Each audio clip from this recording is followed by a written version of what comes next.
OBC समाजाच्या मागण्यांसंदर्भात आज मुंबईमध्ये बैठक होणार आहे। मंत्री अतुल सावेंच्या अध्यक्षतेमध्ये ही महत्त्वाची बैठक होणार आहे।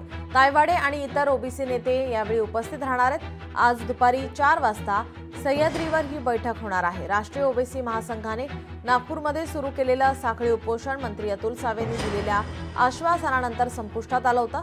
ओबीसी महासंघाकडून काही मागण्या सरकारकडे ठेवण्यात आल्या होत्या। या संदर्भात सह्याद्री अतिथीगृहावर दुपारी 4 वाजता ओबीसी मंत्री अतुल सावे आणि राष्ट्रीय ओबीसी महासंघाच्या शिष्टमंडळात बैठक पार पडणार आहे।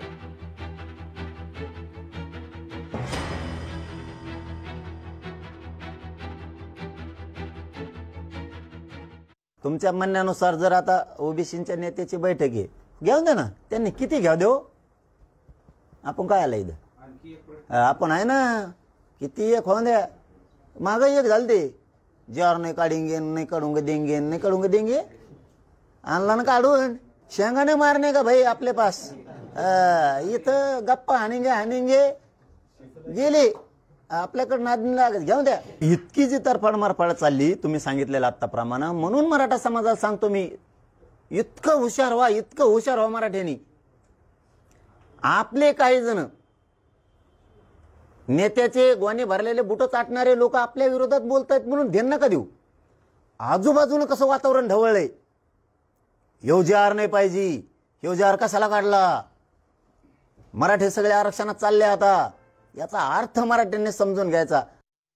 वेगवेगळ्या संघटना ज्या आहेत आपलं मत प्रदर्शन करत आहेत, कोण उपोषण करत आहे, कोण मोर्चे काढतायत, कोण भाषण करतायत।